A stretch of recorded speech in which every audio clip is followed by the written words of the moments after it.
so you can find it. Hello everybody, happy Thursday. Welcome to your Thursday at home training routine. Active recovery day. Our warm-up today will start with a 10-minute warm-up for quality. We'll start with wrist stretches, then we'll go into some RDLs and push-up to toe taps and some duck walks. So we have Callum over here on screen with us today. He's going to show us the wrist stretches. I want you guys to spend, you'll only perform this once, it's 90 seconds. So you're going to spend 30 seconds in each position. The first one on hands and knees. Spread your fingers out nice and wide. Make sure your palms are flat on the ground and the elbows are completely locked out.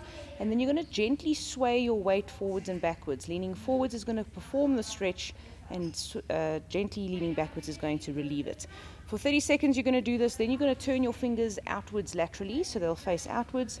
In this position, guys, the closer your palms are to each other, the more of a stretch you're going to feel. So if you feel like your palms are lifting off the ground, rather move your hands a little wider, and you're going to shift your weight from left to right just to gently stretch there for 30 seconds. And then lastly, you're going to turn and rotate your fingers to face your knees. So continue turning them outwards, keeping the elbows straight. And now you're going to lean backwards gently to do the stretch, and a forward gentle lean will recover that stretch a little for another 30 seconds. That'll be your 90-second wrist stretches. Then you're going to go into 10 single leg RDLs to reverse lunges. What you'll do here is you can do this with body weight or hold a light weight in your hand. So the leg that you're standing on will be the arm that you'll hold your light weight in. And, the leg you're standing on will be the opposite one to the one you're holding your weight in. When Callum leans forward here, you'll see his hind leg will raise at the same time as his forward leaning position will alter forward. So you'll see there's a nice straight line between Callum's ankle, hip, and shoulder, and he's doing it nice and slowly with a slight bend in the knee of the leg that he's standing on. I want you to give me 5 on the one side, and then you're going to swap the dumbbell to the other arm or the light weight that you're holding. You can use a water bottle or something like that as well. What I want you to concentrate on, guys, besides going nice and slowly, is I want you to keep that heel lifting up as your shoulders teeter forward. So there's a nice straight line between those 3 joints, the ankle, the hip, and the shoulder. 5 per side there. Then you're going to go over to 10 push-up to toe taps. So you're going to give me a push-up. This can be done either straight-legged or on your knees. Your chest must reach the ground. Once you've locked out your arms, you'll hinge into the air and reach across to touch your toe, back to plank, touch the other toe, and then perform rep number 2. So for every single push-up that you do, you're going to hinge up with the hips and touch each toe, alternating, and that'll be for 10 reps in total before you do a 10-meter length of duck walk. So 10 meters, obviously not everyone has that kind of space. You can work in time here as well, maybe do about a 20-second or 25-second duck walk. In a good quality squat position, keeping your chest nice and proud, getting your hips nice and low, and keeping your heels flat on the ground as you walk. You're going to shift your weight from one foot to the other. A word of advice here, guys, keep your feet nice and wide. Don't put your heels together. Keep them about shoulder width apart.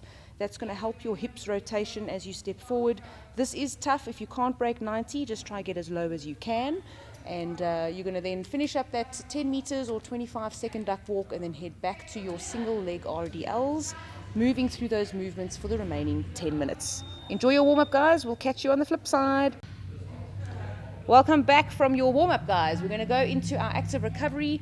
You'll see that we refer to a 35-minute running clock. So you're going to set your timer on your phone to count up from 0 to 35.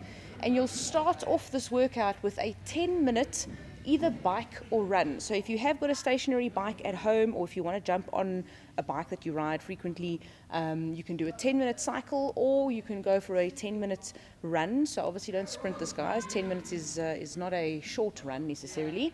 Then you're going to go directly into, once you return from that 10-minute run or your 10-minute bike, 5 rounds. It says not for time. Remember, guys, this is an active recovery day. We're not trying to rush through this.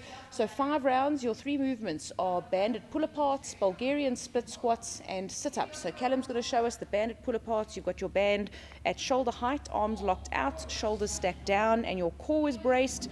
Keep those elbows locked out while you open the band towards the chest and control your return to the forward position.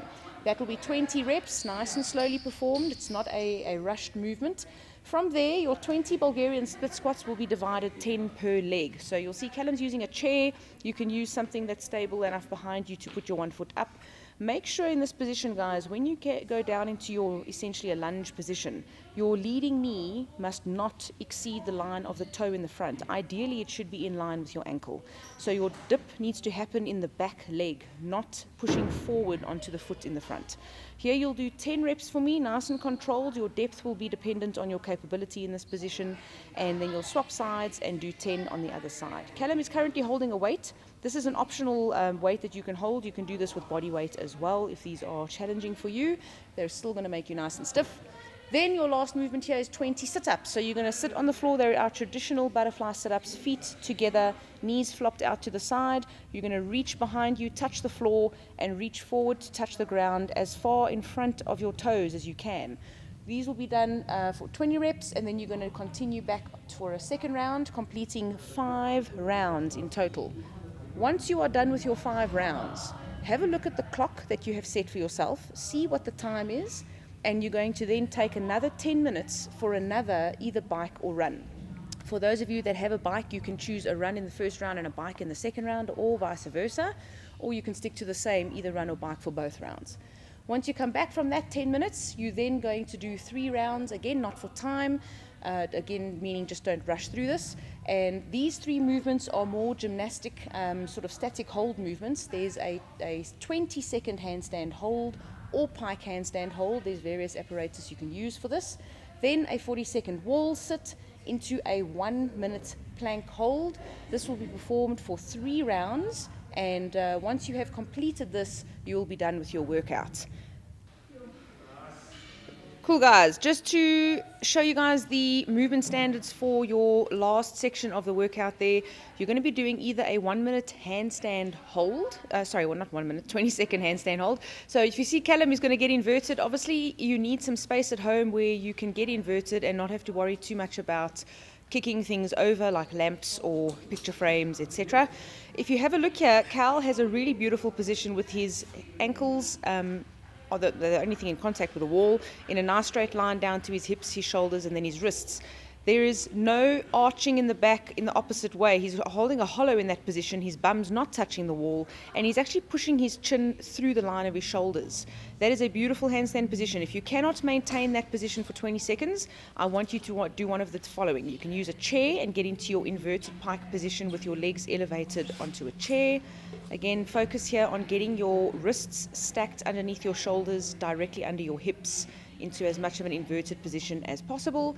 A slightly easier variant will be on the floor, where you'll take your downward dog position a little bit further. Instead of just doing down dog, you're actually going to be on your toes, trying to drift your weight into your palms and still tucking your chin to your chest, pushing your nose towards your knees, trying to get as much weight on the palms as possible. That will be the handstand hold variants. Then you're going to be doing a wall sit hold. So squatting against the wall, I want you to get your hips about 90 degrees or just below 90. Try and avoid being above that 90-degree mark. Make sure your heels are flat on the floor and your shoulders are pressed up against the wall. You have an option here to hold a weight at your chest if you want to, but this will start getting a little spicy, guys. So when the quads burn up, drop the weight and try continue that hold. Good quality core position. Make sure you breathe through this, but hold a lot of tension through the body. Then you're going to be doing a plank hold, and in this position you're in a push-up start position. I want you to try and drift onto your toes, make sure your knees are locked out, squeeze your bum as tight as you can and press your palms firmly into the floor, trying to separate your shoulder blades. This is a nice tight plank position. You'll suck your belly button in. Again, I remind you guys, you should breathe through this. There is a knee variant if you want to go down onto your knees. You're still holding a hollow by squeezing your bum as tight as you can. You're just eliminating a little bit of weight off the arms. Generally, this is easier to hold for a bit longer. But remember, the idea is to have as much tension through the body and the core as possible for the entire hold. Those are your 3 movements at the end, guys. I hope you have a wonderful active recovery day. On to your recovery. Cool, guys. After this, you're going to go through to your recovery. Please make sure you follow through with your recovery. Very important to end off your session that way. And we will catch you on Friday for our next session. Happy Thursday, guys.